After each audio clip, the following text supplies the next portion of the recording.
बार मीरपुर नाम के एक गांव में रमेश अपनी बेटी के साथ रहता था। वह बहुत गरीब था। वह मोची का काम करके जैसे तैसे गुजारा कर रहा था। एक दिन बहुत बारिश हो रही थी। रास्ते में पैर फिसलने के कारण वह गिर गया और उसका एक पैर टूट गया। घर आकर बेटी मीना, कहाँ हो तुम? मेरी मदद करो। मीना अपने पिता की आवाज सुनकर भाग कर आती है और उन्हें देखकर रोने लगती है और कहती है, पिताजी, आपको इतनी चोट कैसे लग गई? रमेश रास्ते में हुई सारी बात बताता है। उसे सुनकर मीना सोचती है, अब घर कैसे चलेगा? घर में बहुत थोड़ा सा ही सामान है और इतनी बारिश हो रही है, कोई काम ढूंढने भी नहीं जा सकती। रमेश के घर से थोड़ी दूरी पर गांव के मुखिया रामलाल का घर था। वह बहुत अमीर आदमी था। उसका एक बेटा भी था जिसका नाम गोपाल था। गोपाल बहुत घमंडी लड़का था। कुछ दिन पहले ही मीना ने अपने पिताजी को रामलाल से बात करते सुना था कि उन्हें किसी काम करने वाली की जरूरत है। मीना रामलाल के यहाँ जाके, काका, तुम्हारे घर काम वाली की जरूरत थी ना? हाँ थी, तो पर तुम क्यों पूछ रहे हो? काका, मुझे ये काम की बहुत जरूरत है। मेरे पिताजी का एक पैर टूट गया है और अब वो काम पर भी नहीं जा सकते हैं। मुझे वो काम वाली का काम दे दो। जितना पैसा आपको ठीक लगे उतना दे देना।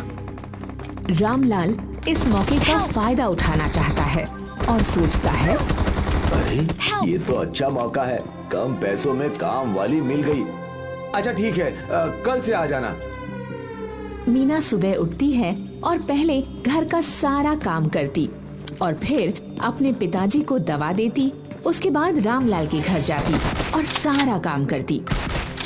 काका, सारा काम हो गया, अब मैं घर जाऊं? ठीक है, जाओ, कल जल्दी आ जाना।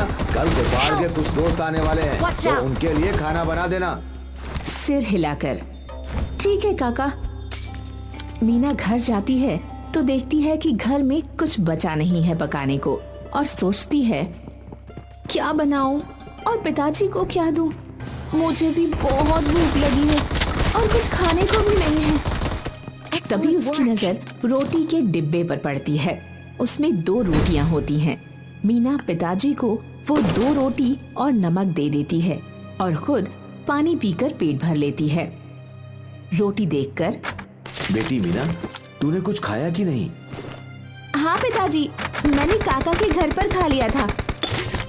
ऐसा कहकर मीना भूख से रोती हुई सो गई। सुबह उठकर रोज की तरह घर का काम किया और जल्दी से रामलाल के घर गई और अलग अलग प्रकार के व्यंजन बनाए। तभी गोपाल वहाँ आता है और कहता है, अरे ओ मीना, खाना बन गया क्या? जी, खाना बन गया। इतने में गोपाल के दोस्त आ जाते हैं और गोपाल उनके साथ बहुत मस्ती करता है और थोड़ी देर बाद सबको भूख लगती है तो गोपाल मीना को आवाज लगाता है, अरे मीना, खाना लगा दे सबके लिए। जी, अभी लगाती हूँ। ऐसा कहकर मीना तुरंत खाना लगाती है। गोपाल और उसके दोस्त खाना खा लेते हैं।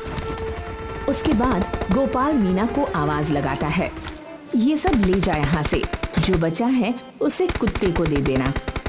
साहब, एक बात कहूँ, आप सबने कितना सारा खाना बर्बाद कर दिया है। हमें जितनी भूख हो उतना ही खाना प्लेट में लेना चाहिए। खाना बहुत कीमती होता है, हमें इसे ऐसे बर्बाद नहीं करना चाहिए। यह सुनकर गोपाल को बहुत गुस्सा आता है और वो बोलता है, ये सब मेरा है, मुझे कितना खाना है और कितना प्लेट में छोड़ना है ये सब मेरी मर्जी है, समझी? तुझे तो मैं बताता हूँ, पिताजी को आने दे।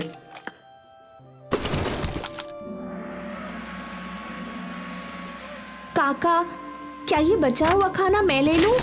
वैसे भी कल इसे कूड़े में ही फेंकता है। ठीक है। अगली सुबह मीना आती है और काम करके बचा हुआ खाना लेकर जा रही होती है। तभी, ये तुम्हारे हाथ में क्या है? बेटा कुछ नहीं, बचा हुआ खाना है जो हम कूड़े में फेंक देते हैं। कुछ दिन बाद मीना रामलाल से अपनी तनख्वाह मांगती है वहाँ खड़ा गोपाल कहता है, कौन सी तनख्वाह? तुम तो रोज यहाँ से इतना सारा खाना ले जाती हो, तो पैसे किस बात के? साहब, वो खाना तो वैसे भी कूड़े में फेंक देते आप। अगर उससे किसी की भूख मिटती है तो भगवान आपका भला करेगा। पिताजी देखो कैसे बहस कर रही है। जिस दिन मेरे दोस्त आए थे उस दिन भी ये ऐसे ही बहस कर रही थी। पिताजी, ना जाने खाने के साथ और क्या क्या ले जाती होगी। ये सब सुनकर रामलाल मीना को बिना तनख्वाह दिए काम से निकाल देता है और मीना रोते हुए वहाँ से चली जाती है। बड़ी आई थी मुझे समझाने, अब पता चलेगा जब भूखे सोना पड़ेगा। मीना सड़क के किनारे बैठकर रोने लगती है। तभी उसकी अध्यापिका वहाँ से गुजर रही होती है। उसे ऐसी हालत में देखकर अध्यापिका मीना से, बेटी मीना, ये तुमने क्या हाल बना रखा है और तुम स्कूल क्यों नहीं आ रही हो? मीना रोते हुए सारी बात अध्यापिका को बताती है। मीना पढ़ने में बहुत अच्छी थी, इसलिए अध्यापिका उसे कहती है, तुम मेरे साथ स्कूल चलो, तुम मेरे घर में काम कर लेना और मैं तुम्हारा एडमिशन सरकारी स्कूल में करवा देती हूँ। वहाँ तुम मुफ्त में शिक्षा ले सकती हो। ये सुनकर मीना बहुत खुश होती है, क्योंकि अब वो अपनी शिक्षा के साथ साथ अपनी भूख को भी काम करके शांत कर सकती है। इधर रामलाल अपने काम में बेईमानी करते हुए पकड़ा जाता है। उसे पुलिस पकड़ कर ले जाती है। पुलिस उसकी सारी जमीन और घर अपने कब्जे में कर लेती है। अब गोपाल बिल्कुल अकेला हो जाता है। उसके पास कुछ खाने को नहीं होता। उसे बहुत भूख लगी होती है। वह पड़ोसी के पास जाकर, मुझे बहुत भूख लगी है, अगर कुछ खाने को है तो दे दे। कोई उसे खाने को नहीं देता और उसे भगा देते हैं। वहीं से गुजर रही मीना ये सब देखती है और गोपाल को अपने साथ ले जाती है और उसके घर जो रूखा सूखा होता है वो गोपाल को खाने को देती है। रूखा गोपाल जल्दी जल्दी सब खा लेता है। मैंने तुम्हारे साथ इतना गलत किया, लेकिन तुम मुझे अपने साथ अपने घर लाई और खाना भी खिलाया। मुझे माफ कर दो मीना। मैंने तुम्हें माफ किया। मैंने तुम्हें खाना इसलिए खिलाया क्योंकि मैं जानती हूँ कि भूख क्या होती है। अमीर हो या गरीब, सबकी भूख एक जैसी ही होती है। ये सुनकर गोपाल दोबारा माफी मांगता है और उस दिन के बाद से गोपाल मीना को अपनी बहन बना लेता है और वो खुशी खुशी रहने लगते हैं।